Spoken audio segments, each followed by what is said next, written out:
Hello, everybody. Welcome back to some Everlasting Summer. It's been a while since I played this game. You'll probably still be hearing some money, money, money in the background if I remember to edit it in. But I thought that I might continue with this series for a bit longer. Try to finish it up, at least this one ending. Backed by popular demand by legitimately one person telling me I should probably continue this because it was really dumb. So I did. So let us continue. The loudspeakers and some DJ equipment were installed near the monument, and the trees were decorated with string lights. A typical country ball. A lot of pioneers were around, but no familiar faces, so I sat on a bench and waited. I don't have to dance after all. Maybe I'll be able to just sit and chat with someone. Hey there, sad face. Oleana.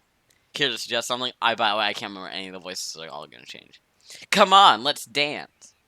It's way too early. There isn't any music yet. Blah, you're so boring. Yeah, I'm not the merriest person for such an event. Sure, in a way. Sorry, I'm gonna be right back. I should also check if this is where I left off. Okay, so this is where I left off, so good. I wanted to make sure. So, Aldeon did wear something like an evening dress. Pretty funny. Hi. Slavia. Hey. She sat down by my side. How's the evening? Fine. Why are you so sad? I'm not. Okay, well, dancing will surely cheer you up. Maybe. Don't forget to save one dance for me. Ooh. She laughed and ran towards the music equipment. The situation was getting serious. I wouldn't be able to sit through the whole dance party. Hi. Lana came closer. Oh, hi, you're here too. Is that such a wonder? Yes. Okay. Gonna light this party up. The joke fell flat. Dot dot dot. Lena blushed and looked down. Maybe that's not the best idea, setting things on fire. Okay, then I guess I'll... Yeah. She left. Dot dot dot. It looked like the whole camp was at the square. The pioneers formed large groups, talked and joked around and laughed. At the DJ panel, Oleana argued loudly with Olga Dmitrievna about the playlist for the evening. Some Red Army choir. And here it is. The music started to play. I don't know the band or the song, but if you ask me, I really felt like if I would tag it Soviet pop classics. The pioneers just stood there for some time as if not hearing the music. It's always hard to take the first step, especially if you're pretty sure that you'll be the one who would take it. By the way, I am one of those people in real life that does not get up and start dancing. I don't dance. I don't know why. I'm not good at it. I feel awkward while doing it, so I don't. But I think it's reasonable if you do. Just like, you know, let other people have their fun. Oleana seemed not to grasp the simple truth. She reached the center of the square with a few bounds and cried out loudly, "What are you standing around for?" And started to wiggle rigorously. Wiggle is the exact word. You couldn't find a better one. It looked so silly and funny I couldn't resist laughing. She noticed it. Hey, Simeon! I pretended not to hear. Stop pretending, come over here! I kept ignoring her. The pioneers slowly realized that they weren't too sexy for this party and started to dance. It looked really silly from my point of view, shaking one's arms and legs to the beat of a long-forgotten hit. Come on, get real. Of course, I couldn't dance at all, but this thing couldn't be called a dance either. Hey, Simeon, what are you sitting there for? Don't you want to dance? I was so deep in thought that I hadn't even noticed Slavia. Not really. Are you sure? She smiled. Maybe later. Dang, what am I even doing here? Slavia left. I probably should not refuse her after everything she did for me, or I wasn't made for such activities. Here we go. The pioneers kept dancing. At least they like the ball. Okay. Few questions. What is going on with Electronic? Look, just everything about Slavia. Shurik is... And, why is the nurse using a guitar when it's already been established that there's been music playing? Is she also playing music on top of it? That's... Okay, Olga Dmitrievna danced too. I consider that not really appropriate. The leader has to keep order around. Especially since she's not 17. Oh, Olga came over to me as she felt that someone doubted her professionalism. Why are you not dancing? I don't really want to. I can't remember what I gave her for a voice. She smiled cunningly. They have a perfect task for you. A task which is, any other activity seemed better than dancing. You cleaned the canteen well today, but I think you haven't fully atoned yet. Uh, Oleana, what? Come here. Oleana came over to us reluctantly. I see you've had enough dancing for a long time to come. No, I haven't. She's sweating like a pig, but it seemed like the leader was right. I have a task for you, Simeon. But Olga Dmitriev, or you and Simeon. But Olga Dmitrievna, Oleana begged. It's dance time now, and it's late. It won't take much time. Slavia was sorting the books in the library, but she hasn't finished. You only have a couple of shelves to do. But... ... No buts. For goodness sake. I don't like public work, but dancing... I'm ready. Good job, Simeon. That's my boy, a real pioneer. You should follow his example, Liana. Oleana didn't appreciate such an example, though. So do it. The whole camp is relying on you. I'll remember this. Oleana will remember this. She hissed. The camp in the evening was beautiful. Silence and peace calmed me. Only the distant music of the square reminded me that I'm not alone here. And Oleana, who had just come back, or and Oleana, who had just come back. You could do the cleaning in your dress, though. I grinned. This is all your fault. She breathed heavily and her face was red as tomato, so I wouldn't have been surprised if steam started coming out of her ears. It is all your fault! Why me again? If only you had been quiet. What would have changed? She'd make us do it anyway. She wasn't able to speak normally and just hissed. That's wonderful. That's my Oleana hissing sound. So what if I kept silent? Do you think that she would let you keep on having fun? Oleana looked at me. She seemed to calm down a bit. Really, you don't care at all. Can't even dance. So what if I can't? If you would dance with me, it would have been fun. She returned to her usual childlike mode. I might have, but you see how things turned out. We wouldn't have had a chance to see. We won't have a chance to see who is a better dancer.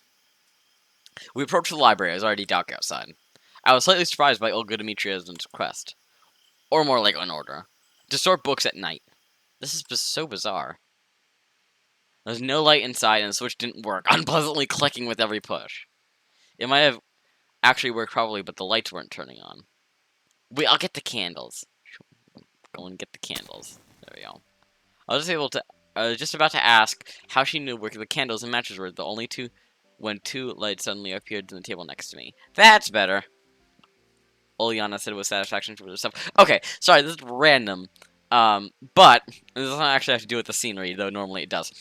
I'd like to point, this game is on Android. I don't know why it is, but it is. And I'm now considering getting it on my phone, even though I have it on my computer, just to have it on my phone, because why? I don't understand why they put it on Android. I just would put that out, though. So even if you don't have a computer and you want to play this game, listen, okay, you have a phone, I'm guessing, or a tablet or something. You can arguably get this game. Just okay. What next? She looked at me quietly. Yeah. What will we do next? How should I know? She chuckled. Great. I walked around the bookcases. Olga Dmitrievna said something about a couple of shelves. I touched the books and made sure that there was no dust on them. It looked like someone did a really good job before us. Having examined the whole library, I didn't find anything to clean. The leader must have made a mistake. Suddenly, I heard footsteps from behind. The old cracked floor was squeaking, so Oleana wasn't able to sneak up behind me unnoticed. Boo! I turned around. Oh my god, I'm scared, please. Oh, whatever. She turned around resentfully. It looks really clean in here, so the dimly illuminated rows of books looked at me reproachfully. Unknown authors from long forgotten years. I wonder if anyone still remembers them. Xenia must remember. I'm sure she remembers everything. Okay, sit down. Hold on, we have some funky music in the background.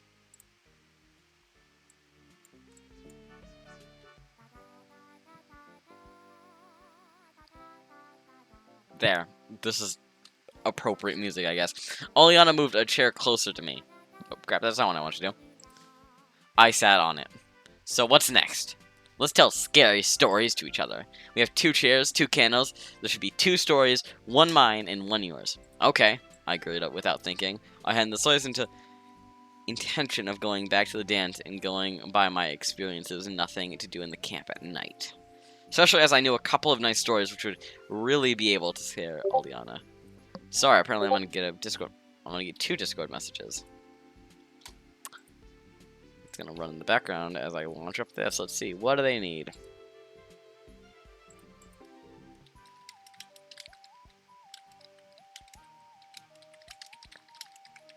Okay.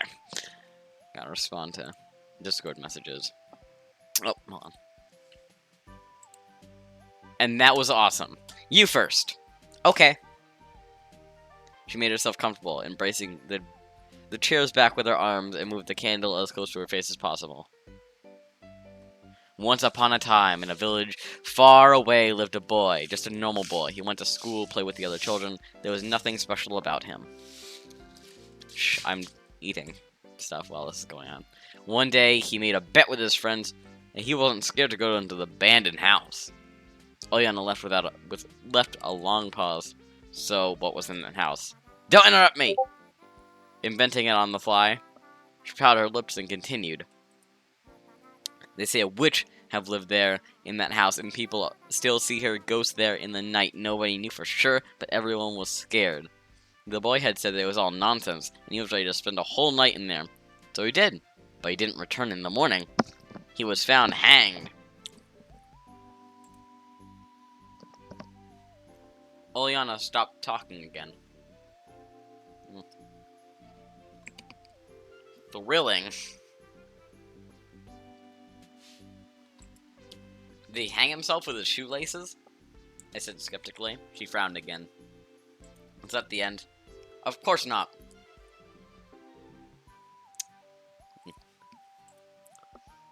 They buried the boy the way it was supposed to be, the coffin and stuff. Who says that? The way he was supposed to be buried, with a coffin and stuff. His relatives and friends grieved, but they couldn't bring him back. After a few days, people started to disappear in the village, and nobody knew how or why. They just vanished into thin air. The villagers wanted to call the police, but a friend of that boy who hanged himself in the witch's house told them that he had seen the boy. Nobody believed him at first, but people kept on disappearing. And then the villagers decided to dig up the coffin. There was a long nail stretches inside on the inside of the lid, but there was no body. Where'd he go? Oleana moved the candle away from her and made a scary face, or at least what she thought was scary. In the end, all the villagers disappeared, and occasional passerbys by near the witch house tells that she saw 2 ghosts, or that they say they saw 2 ghosts. Oleana blew out her candle and stopped talking. Looked like the story was finished. Wonderful! I applauded. Not quite a Pulitzer Prize worthy, but are you scared? Frightened? Oh, I'm shivering all over. Oh, whatever. Tell your story then. I'm sure I won't even flinch. I collected my thoughts and decided to tell a story that I'd read on a blog of an acquaintance of mine a few months back. He was quite a good storyteller, at least I liked his style. Success was granted. I certainly didn't remember the story word for word, so I told it with my own words. There was a faraway space station, the last boundary of humanity, located on the border of a hostile civilization, the 3rd month of the ceasefire. It can't really be called a ceasefire, more like not at war. A small group of survivors is exhausted by the long siege. On one hand, they can't retreat, leaving the outpost. On the other, they understand why they won't even last a minute if the enemy attacks. Spare is the best word to describe their situation. The food is running out. There's ammo only for a few shots, and it seems like which will only seem like greeting fireworks. There's plenty of air and water owing to the regeneration systems.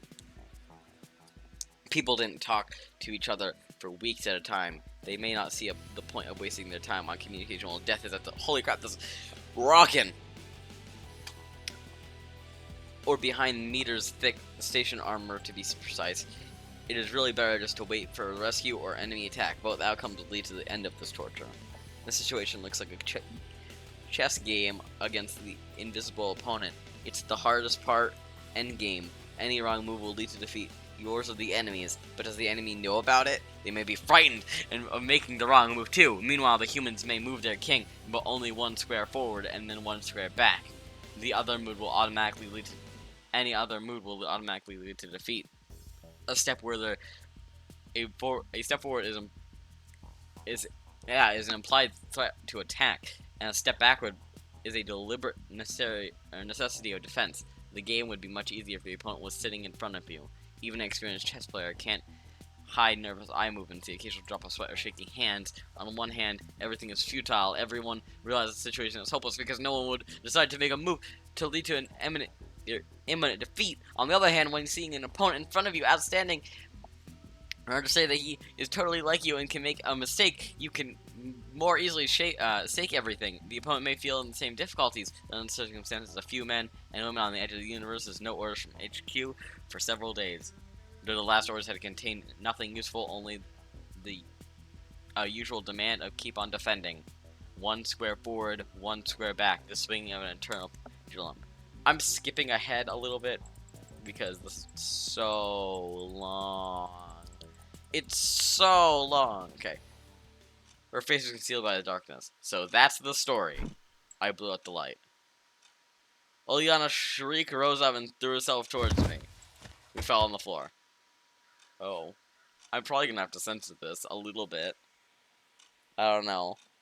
It's not that bad. But like, I don't know. What's up with you? Nothing. Her voice sounded scared. Looks like a story hit the jackpot. I managed to congratulate myself. Oleana was having fun, though. She embraced me, shivering and sobbing. What's wrong with you, you silly thing? I patted her head. It's just a story. It's not real. You and your stupid stories. Oleana called up to me more. Were you that scared? Yeah. Frankly, I didn't expect such an honest answer from her. Everything's alright. Time kills all wounds. She'll calm down. Listen, Simeon. What? Never mind, it's nothing. She buried her face in... How did it escalate from this? Like, how did it go from, like, oh, it's a scary story to, like, now active cuddle... You know what? Okay, I understand. Maybe we should go. I listened. Only on stored. Hey, wake up. Can you even fall asleep from fear? Wake up, I said! No reaction. I tried to stand up. Only I certainly didn't weigh more than 40 kilograms. Imagine yourself laying under such a weight. It's not easy to stand up. I would think that Oleana was dead if it wasn't for her breathing. I certainly couldn't make more effort. But then, I'd wake her up, and it would all start again. That's an inevitable situation. Also, what is this floor? Sorry. Sorry, I'm really congested. There's a... Like, okay, what is this for? We know, from the scene, that there is wood... Oh my gosh, sorry, this freaking scene... Or these messages are flying in. Okay. We know from the scene that the floor is wood. How? This is clearly rock. I guess I'll probably end here, because I'm guessing that I'd probably push like 20 minutes at least. Yeah, okay, we're at like 17 minutes. I guess I can continue for a few more. Okay. There's an option to wait until she wakes up by herself, though. She certainly wouldn't sleep all the way until morning after such a story. I looked through the window at a starry night. I wonder if there was really a distant outpost with a ghost crew. My eyes slowly closed. In a moment, I fell asleep. Day 4. I feel warmth in my dream. It happens sometimes. Your brain is not completely awake yet, but you still feel the sun shining in your eyes, and you wake up in the blink of a moment to get used to the light. It was a wonderful morning. The birds were singing, the air was fresh and fragrant, and the world was bathed in sunlight. I stayed in bed for a time longer, but something was not quite right. All yesterday's evening events flashed in my mind. Scary and not so scary stories. Oleana was cuddling after me tightly and snoring. Not quite like a little girl would. But I didn't worry at all. After all, it's still early, surely no later than 7 or 8 o'clock. Okay, arguably, she's not, like, on top of him. He could just, like, move her leg and push her if it was really that bad.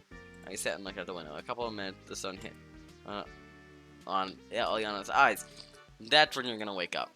It's interesting how she managed to hug me so tightly. Indeed, I couldn't free myself at all. Theoretically, I was ready to spend one or two more hours laying this way, but I suddenly heard footsteps. Sounds like trouble.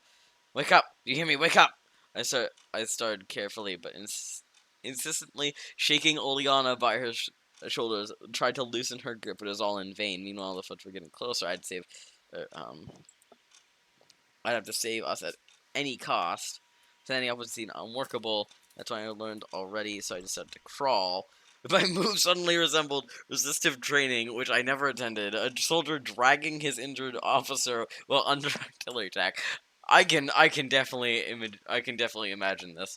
I'll probably throw up a picture or something. That'll be what's really isn't anything to censor, but I'll just throw up something. The soldier is exhausted, and layers of barbed wire surrounds them. I really managed to crouch behind a bookstand and hide Oleana. Oh no, I've already told. But this is just a wonderful. Just everything about this is very wonderful. She seems a bit committed to her work since she is coming in at the crack of dawn. Wait! I heard of electronic. Huh, a visitor. So she indeed does have a reason to come here. Why couldn't she come yesterday or today, but later? Science waits for nobody. Science. It was electronic. Or I think. Hold on for a sec. I'll find. I can't give good voice for him. Headed towards us. I barely managed to turn Oleana around until she was on my back and crawled on all fours to the nearby bookshelf where I collapsed and tried to catch my breath. What was it? Cybernetic mathematics or mathematical cybernetics? It seemed that she didn't notice us. It's something about electronic bombard of photovoltaics. Are you crazy? Why would we have something military? That's not military at all. Sometime they were both silent. Xenia, what? Let's go down to the river tonight. What for? Well, just. I have a lot of things to do. Come on, get moving. Your robot is waiting for you. Okay. Oh, electronic. Shut down. The door slamming was like an epitaph for electronics love struggles. It seemed like he was not a cold-blooded robot at all. I chuckled quietly. Anyway, laughter seems a bit inappropriate. We have to escape the library somehow. Waiting until he goes for breakfast seemed like the easiest solution at any moment. She's a communist labor worker after all, not one of electronics' mythical robots. She has to at least eat sometime. Meanwhile, Oleana wasn't going to wake up. Or at least she's not snoring anymore. The library was silent. I didn't see Xenia, but more or less satisfied with the situation. All of a sudden, incomparable sounds came from her desk. Clicks, cracks, and music started. The Soviet anthem. Just great. We don't know right if not for Xenia, you started to sing along. Night is forever in friendship, and I could only envy her patriotic feelings. Unfortunately, she had some vocal issues. The Soviet pop scene definitely didn't miss it. Hold on. I can probably do this. United forever in friendship and love. There we go. I'm sure everyone loved that. Didn't miss out on a star called Xenia. The anthem ended, and an unfamiliar voice started talk about the overachievements in the 5-year plan. Crop harvesting. It was the radio, obviously. Wait, hold on. Hold on. I can find the specific spot where this, because obviously it has to be after the formation of the pioneer camps. So that's jumps quite a far ahead. But it has to, wait, how? Huh? Wait. Maybe they didn't put, because the 5-year plan. I'm trying to think, because it has to be after World War II. Obviously, it should be. Well, no, Stalin had. It could be in the 50s, early 50s, like 51 or 52. Because then the rebuilding would have probably have finished. Stalin's still alive, so they're not scared of the 5-year plan. Huh. I started listening attentively. Maybe it would say something interesting. After the list of agricultural achievements, the voice started to disappear and was gone in a few minutes. Signal just disturbance, probably.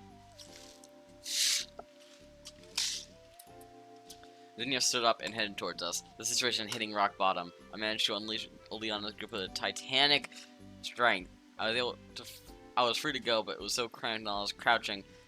Oh, okay. I didn't have enough strength to get up. It's time to prepare for the worst and started thinking excuses. Suddenly the steps stopped. Seemed like Anya was standing in the other side of the bookshelf. I heard the sound of books rustling. Probably she's looking for something. She took a book and returned to her desk, and the door slammed. Semyon, have you seen him? Olga Dmitrievna was definitely out of breath. Oleana? No. Xenia's answer was surprise. The door was slammed as loudly as the previous time. It seems like everyone was looking for us. Xenia will start to look around the library. But unfortunately, at that very moment, the bell sounded in the distance, calling pioneers for breakfast. Xenia started being a punctual person that's not to linger and left the library in a few minutes. Only me and Oleana in the library. It was time to decide what to do with her. No longer being afraid of being caught, I bent down and shouted in her ear, "Wakey, wakey, eggs and bakey!" She instantly jumped and started to look around. Noticing me, Oleana's eyes widened. "What are you doing here?" "Playing at spies." "What? Playing at spies?" "Okay, huh? Never mind. Did you sleep well?" "Yes." Seems like she's not completely conscious. "Breakfast?" "Yes." We left the library. At last. Now it was certain that I wouldn't have to explain to anyone the what, how, and why Oleana and myself being caught, or being in there all night long. Sorry for falling asleep like that. It's alright. I guess my words sound too sincere because she looked at me with disbelief. Wait a minute. What were you doing in there all this time? You wouldn't believe me. Wait a minute. That means... Oleana giggled, stepping away from me and shouting loudly, "I'm the first for breakfast!" Not a big surprise after such a deep sleep, I said, but Oleana already couldn't hear me being so far away. It was unusually crowded in the canteen. It's going to be the exact same image, though, so... Of course, there's no place in the camp that pioneers loved as much as the canteen. But why were they all crowding in the porch? I came closer and tried to find out what happened. Like all the camp had gathered on the porch, those familiar girls... There were all the familiar girls, Olga Dmitrievna and Electronic. They were having a lively discussion. Okay. I drew closer. I should probably cut it here, since we're going to be moving on to the next part of the plot. Probably. And whatnot. In the next episode, I have no clue what's going to happen. But, that was only an interesting episode. I'm probably going to have to either edit a lot or something like that. But, anyway. I hope you guys enjoyed the video. If you did, remember to hit the button and do that stuff. Sorry that I'm not very good with voices. I'll have to think of some, not on the spot. But anyway, like I said, I hope you guys enjoyed it. And I'll see you guys in the next one. Goodbye.